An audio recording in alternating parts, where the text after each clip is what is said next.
Hi guys, welcome back to my channel. I hope you're having a great day so far and welcome to today's video, which is going to be my July beauty roundup, my faves, fails and updates of everything new that I tried in the month of July. And this is going to be the last time we do these monthly beauty roundups in this room, in this house, in this space. So it's gonna be a little emotional, but without further ado, let's get started. Okay, so kicking us off, we have a new fragrance this month. This is Sunset Caramel from Cave, and even the name just stirs my loins. But lay your peepers on this bottle. An absolute feast for the eyeballs. Look at that lid. Just stunning. So this fragrance is a floral, fruity, gourmand fragrance, but the gourmand element to this fragrance is quite subtle. So if, like me, you're not really much of a gourmand person, you don't like things that are overly sweet, you don't want anything sickly or cloying or heavy, particularly in the summer, this could be the gourmand hint for you, because this is mostly like a tropical fruity floral fragrance with a little touch of a gourmand note in the dry down. So here are the notes. We've got in the opening milk, coconut, anise, almond, so quite a lactonic, creamy, tropical opening, very coconut heavy. You then have a bit of a floral fruity middle. We've got some ylang ylang, we've got orange blossom, we have some fruity notes in the middle, and then the base where that gourmand hint comes in, coming from a bit of caramel, as the name might suggest, as well as tonka and vanilla, as well as some woodsy musky notes in there. So this is a really beautiful, quite complex fragrance. A lot of people have been comparing this to Bianca Latte and also Blanche Bette. I would say this isn't particularly similar to Bianca Latte. That is much more of a classic gourmand, and the caramel note and quality of that fragrance is much more dominant than it is in here. So if you're trying to think of something similar that you might be familiar with, go with Blanche Bette over Bianca Latte, because the only similarity between those two, I would say, is the caramel note, which is very different between those two. So this is very similar to Blanche Bette, I will agree with that, but I like this more. I think this is creamier and smoother than Blanche Bette, which can be quite screechy and loud. And I don't mean in the performance, because this has a really solid performance. I'd say it has a decent longevity and a really good moderate projection. It's not screechy and loud, it's not filling a room, it's not overpowering, but you're going to get wafts of it. So it's the perfect balance for the summer warmer months. This also just has a bit more complexity to Blanche Bette. I feel like this is the opening of Blanche Bette, but then this has more that goes on throughout the journey of the scent as those warmer notes kind of creep in. It never becomes overly sweet or warm or too cloying. It just stays tropical, and it just goes on this sort of little journey with a little bit of sweetness at the end.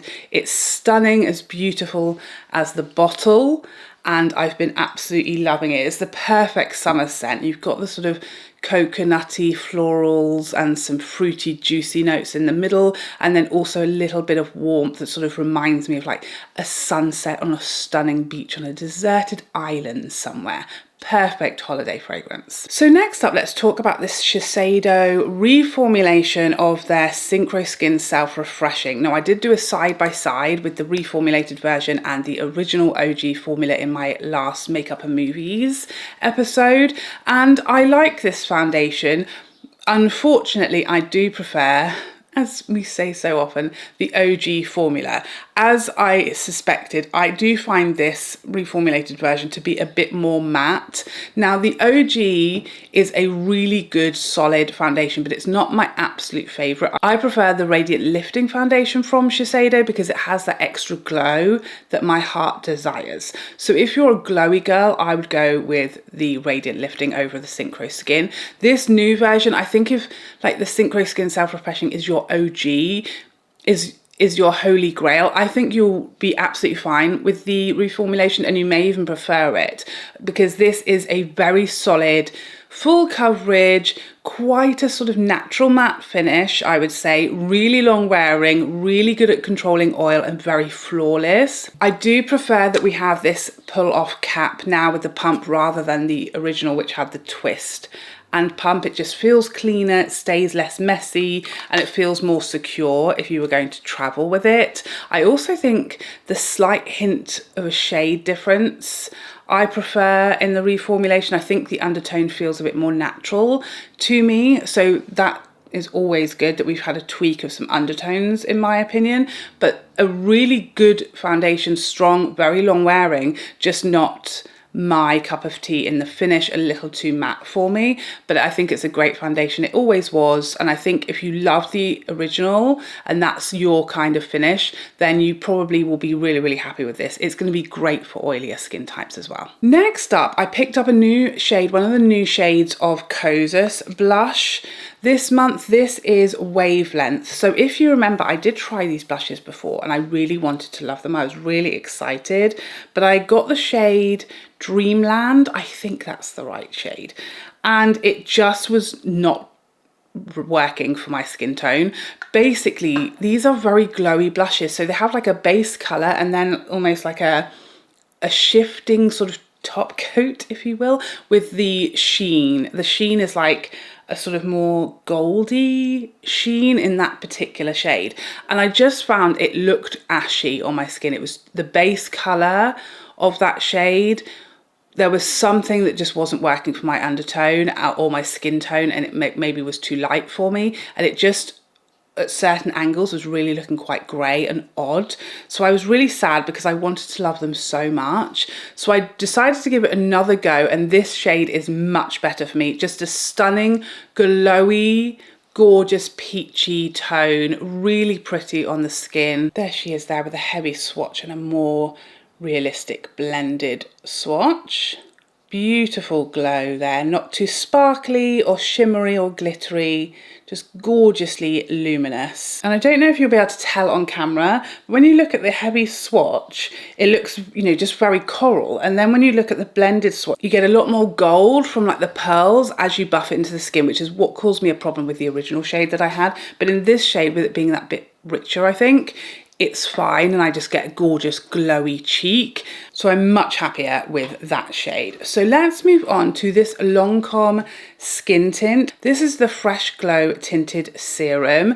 So I was sent this in PR. Now, unfortunately, if you follow me on Instagram, you'll know this is the second time I'm filming this video because I filmed it yesterday and my microphone died and I didn't realise. So I'd filmed a 45-minute, in fact, I filmed two very long videos that had no sound. So that was a fun day. But what I showed you in that version was, as this has not been used for a few days and it's just been on my desk, it's almost separating, and you're seeing a lot what is mica sort of almost separating in the formula. I'll show you what I mean today, but it's less obvious because I shook it yesterday in the video to show you how it blends.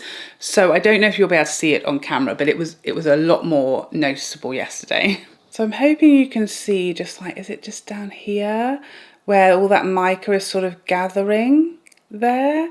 And I don't know if you'll be able to see in the bottle that it looks very shimmery.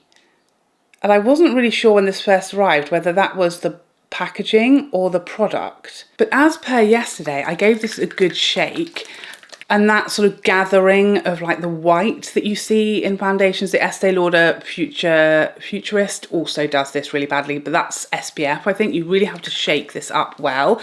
And so I was a bit scared when I saw this. Is that going to make me sparkly like the skin of a killer, Bella? I didn't know. But I find, so this has a pull-off lid and then this little nozzle, and I find that you can't see the shimmer or sparkle in the product once you get it out and it's on the hand there. I'm looking with my mind's eye.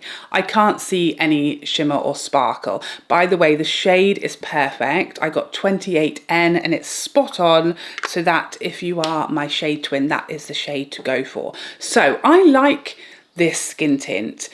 It's not exciting me. I have to say. I mean, few skin tints do, if we're being really honest. But I would say I don't think I like this as much as the Lisa Eldridge or the Milk skin tint that I've been loving recently, because it has a bit more of a natural finish, I would say. It's not super glowy. You guys know I love the glow, but especially when it comes to skin tints or tinted moisturizer, I want that sort of light coverage. I want a really fresh, healthy finish that sort of just looks like I'm doing a lot of skincare and I've just had a facial rather than I'm wearing makeup, because that's the whole point of a skin tint, isn't it? It's like cheating, you know. So it's just, I woke up like this kind of vibes. And I like that this has a really nice sheer to light coverage. They're not trying to be a foundation. It has a lot of skincare benefits in here and it feels lovely and light on the skin. So I like a lot about it. It's just not knocking my poppy socks off. It's not massively tickling my pickle. It's nice, it's solid, it wears well, but I really was hoping for a bit more glow to the finish, and it's just more of a natural finish. So personally, I do prefer the Lisa Eldridge and the Milk makeup and the Hourglass tinted moisturizer. They have just a bit more glow to the skin. But this is nice if you want a more natural finish, undetectable on the skin. This is beautiful. Also, this does have very lightweight, slimline, compact packaging. So it's not luxurious packaging, but it is very light, travel friendly, perfect on the go type of product. So again, it's really going to depend on what you're looking for. If you want luxury glass bottle, this is not for you. If you want something you can take on holiday, it might be a really great option. And I think it would be great as well with the heat and humidity, because it's been doing really well with that here. Next up, we have a couple of new launches from Nars. So we've got this cheek palette. This is shade 2, or the medium of their Hot Escape palette collection. There's 4 palettes.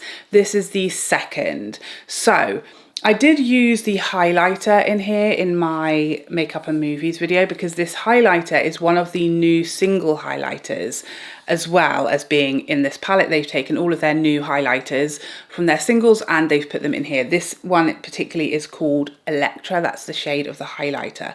So there's pros and cons for me with this palette. I really like the packaging. It's giving deck chair on Brighton Beach. So I feel that's very summery, very on theme. The shades inside, I don't love this, it's very too pink for me. The highlighter is definitely not my favourite. It's much too metallic and beaming for me, and it is too light on my skin tone also. So herein lies the slight issue I have with this palette. I think individually all of the shades and the formulas are really nice. The highlighter is not for me. It's just doing much too much. But I think the combination of shades as far as the depths in here is a little mismatched. Like, look how light that highlighter is on my skin tone. It's really leaving quite a grey cast when I used it. I had some comments about that actually in my makeup and movies. This highlighter is definitely going to leave a cast on me. It's definitely going to pull like a little grey, because it's just too bright and light and stark for my skin tone. But then this blush is almost a little too intense for my skin tone. This blush is perfect, especially when built up. And then the bronzer, I mean, that is a very heavy swatch, but you know, if you blend a bronzer, again, the bronzer is almost a little too light. So I feel like there's a imbalance here. I think, you know, this needed to be a bit darker. Maybe the blush needs to be a bit light. And then these two are probably fine for the second medium palette of 4. So yeah, I feel like so many brands, we've slightly muddled up the combinations there. I think that happens a lot in Hourglass palettes as well. I've seen it happen in Charlotte Tilbury palettes, where you think the highlighters needed to be swapped in the palettes, like this one's too deep for that blush, and vice versa. So that's my question mark. This blush is absolutely stunning. So in all of these palettes, you get a bronzer, highlighter, a matte blush, and a glowy blush. So yeah, it almost makes me want to take the blush out of there and the highlight out of there, and I think they're a little muddled. I don't know if that's the case across all of these palettes, because I only have the one, but that is my one complaint. I think if you had a sort of light to medium skin tone, then this will be too deep.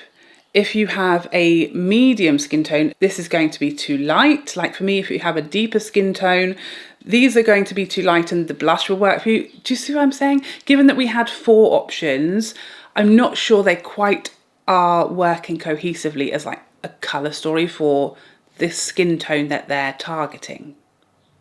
if you see what I mean.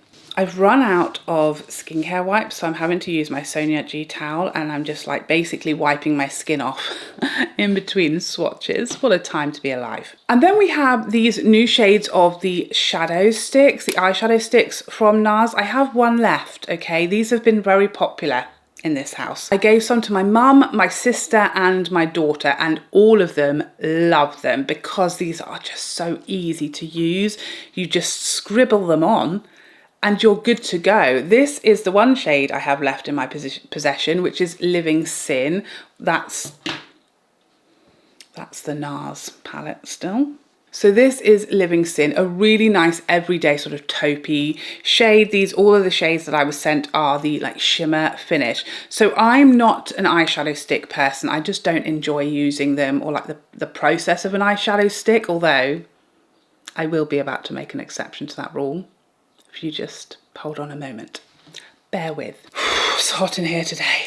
But my mum and my sister are both much less into makeup than me. So they have a lot less makeup than me, and they are all about quick and easy. You know, my sister is a head teacher. We're incredibly proud of her, but she has 2 minutes to get ready in the morning, but she wants to look put together. And so as something like an eyeshadow stick, amazing for her, and also something that she could do on the go, you know, like you can touch up with these. So that's something that's really great. My mum also had more mature skin, more mature eyelids, really friendly on mature lids, don't crease throughout the day, and again, tap a little bit on and you're good to go. It doesn't require 10 brushes, a whole palette, or knowing your combinations. So I found that my mum and my sister being, you know, wanting something quicker and easier, and also my daughter, who is 11 and, you know, just wearing any makeup at all every now and then, and just learning how to play with makeup. And she loves these because, again, they're so easy. She just scribbles a bit on and taps it in, and that's all she needs to do. So if you're an eyeshadow stick person, I think these are great. They wear really nicely. They're not creasing. They don't budge. There's no fallout. Then there's really no skill, effort, or energy or time required. So I think these are really great. They're just not a product that I like to use, eyeshadow sticks in general. But like I said, we're going to discuss an exception to that rule very shortly. Next up, Viseart came out with the Midsommer Lumiere palette this month. This was gifted to me.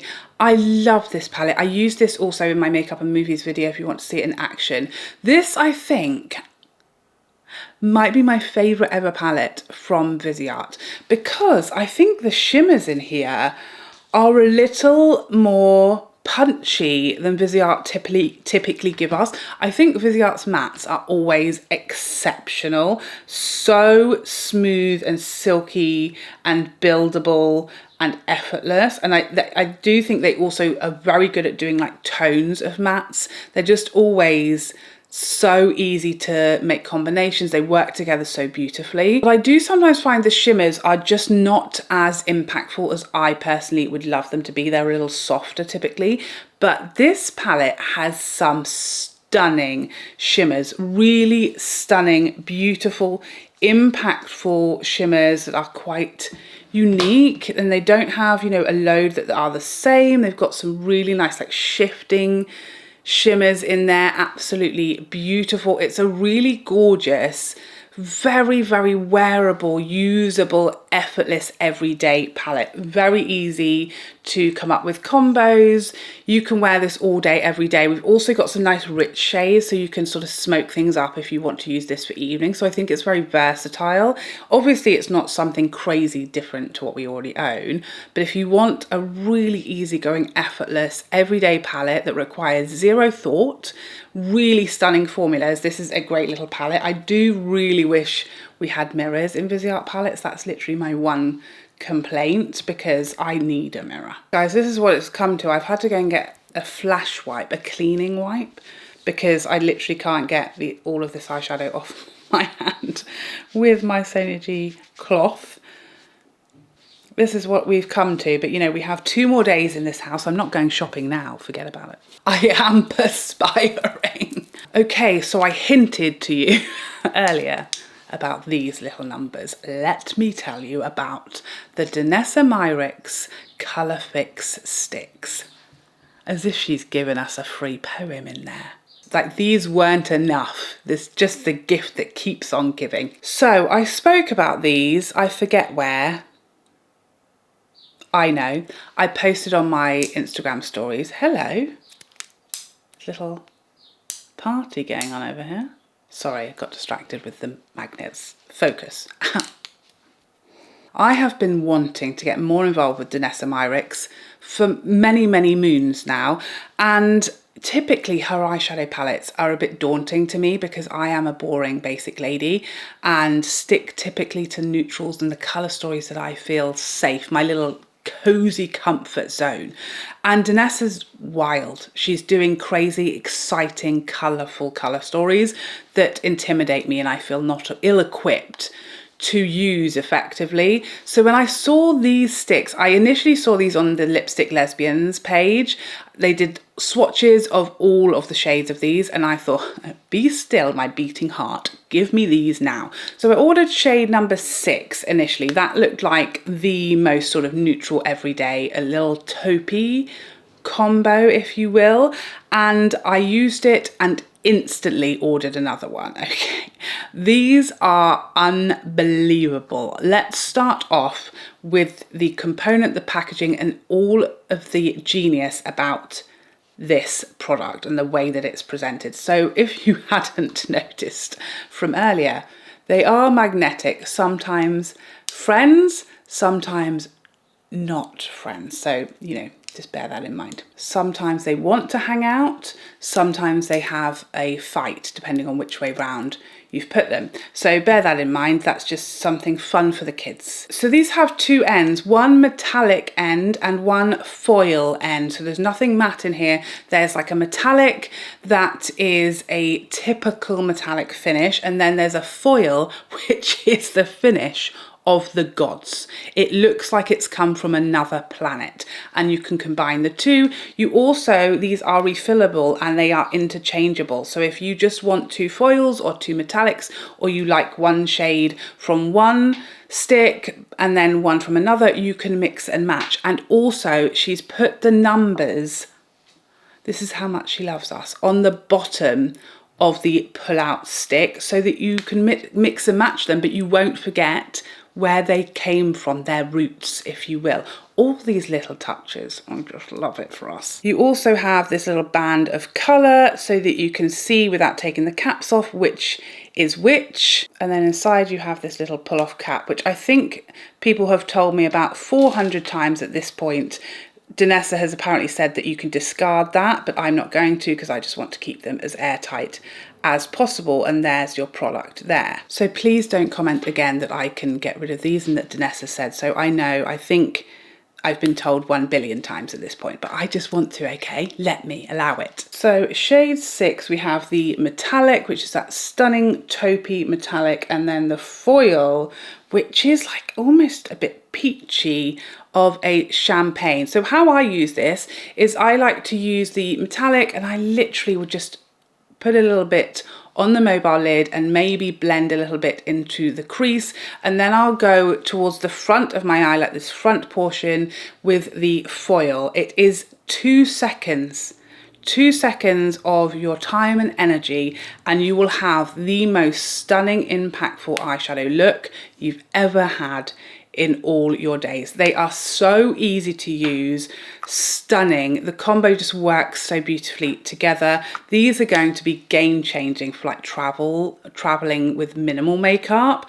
I don't see me taking anything else on holiday ever again other than a couple of these. I want 55 more shades. I'm just constantly looking at swatches to work out which is going to be my next shade. I love them so much. They feel beautifully cooling on the eye as well as you apply them. Really lovely sensation. So that's shade 6. And then the second shade I went back for the second this touched my lids was 5. So this is a sort of pinky peachy combo, and it's definitely a bit more subtle than shade 6, which is why I chose to have that one, a bit more, something a bit more like everyday. You know, if like me, you've been missing Pat McGrath's special shades in her motherships, you don't have to anymore. These have that same like over the top magical finish that you can sort of see from like a mile away. You know, someone is going to know that you're wearing one of these because they are just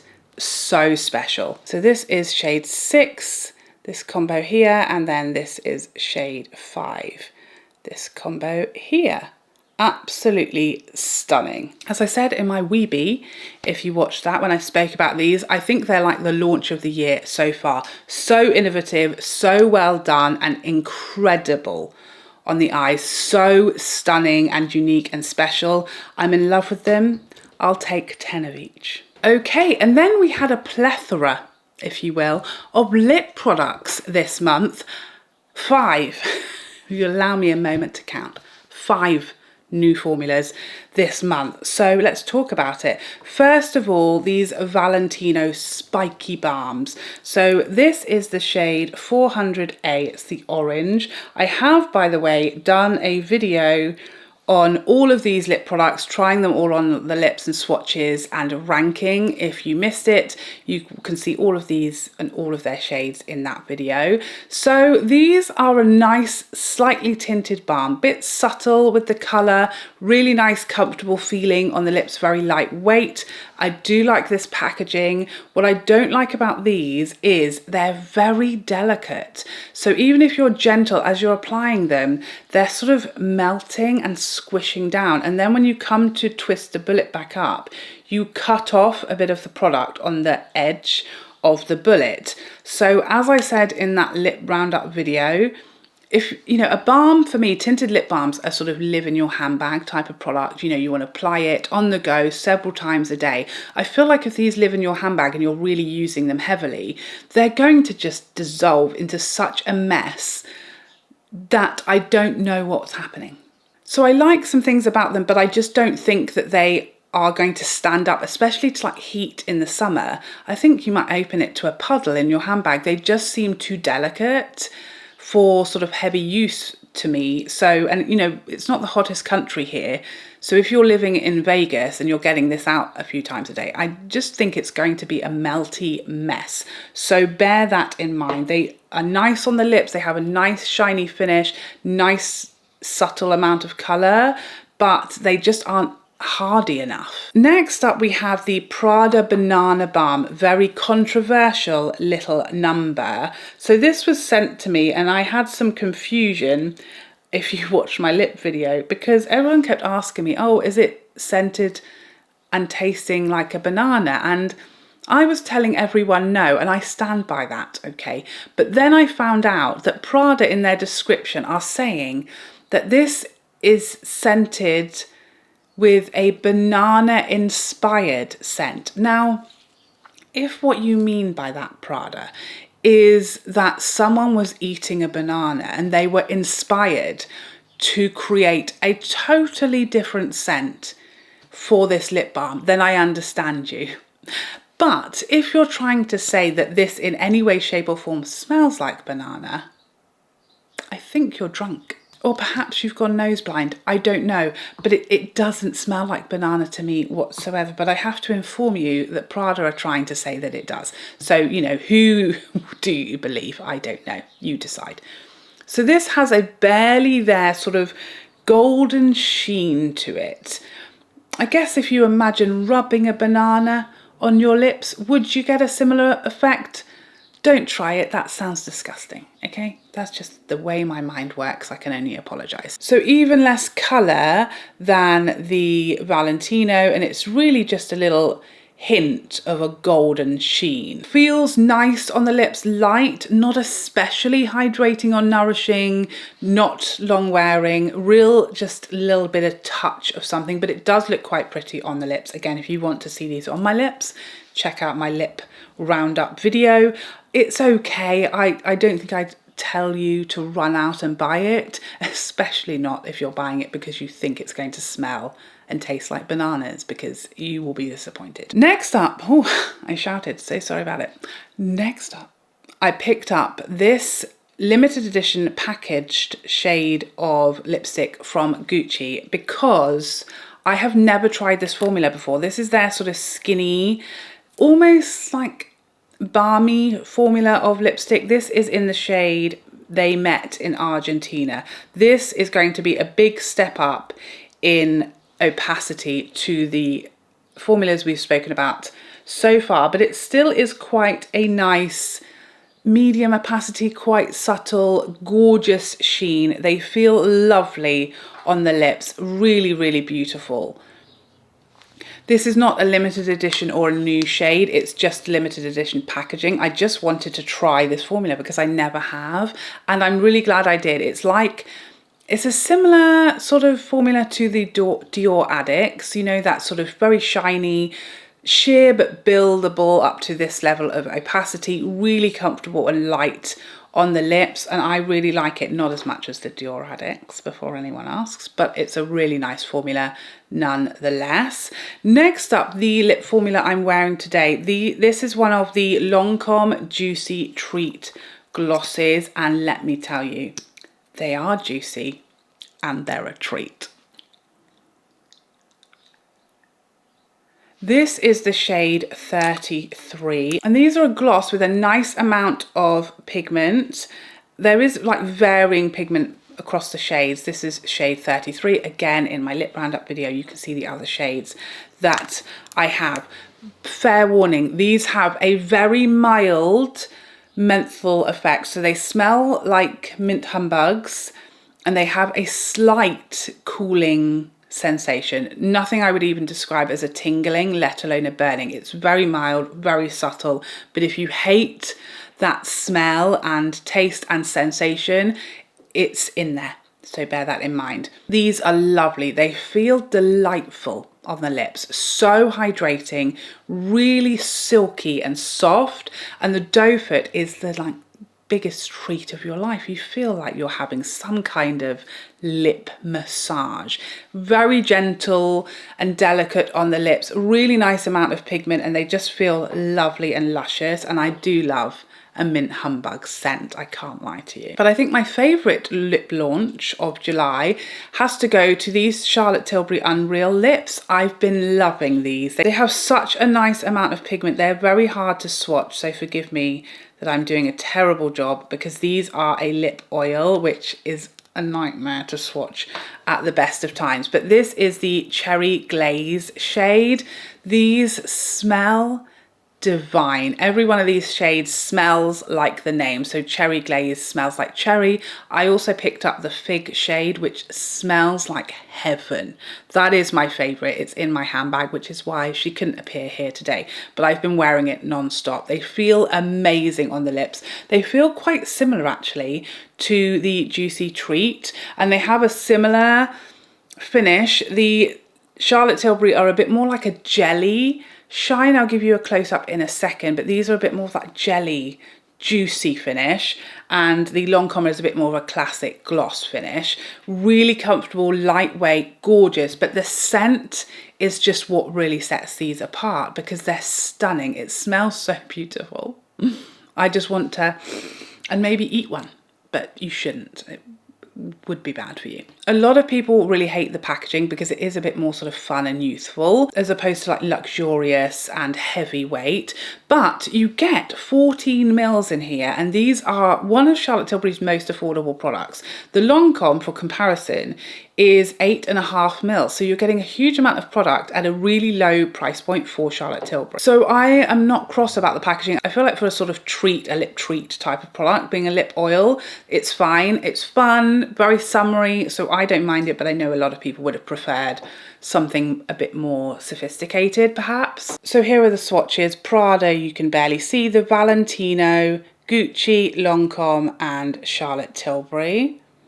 There they all are. You can see there Charlotte Tilbury really has like that jelly shine, which is just gorgeous, and it really does give such a summery, shiny, juicy look to the lips while being really nice and hydrating. So I've been loving those. And there you have it. That is everything new that I tried in the month of July. Please, as always, let me know what you tried. Did you try anything new? Did you try any of these products throughout July? Please let us know all of your thoughts in the comment section down below. But thank you so much for joining me today. I would love to see you in the next one. Otherwise, take care for now. Bye bye bye bye bye.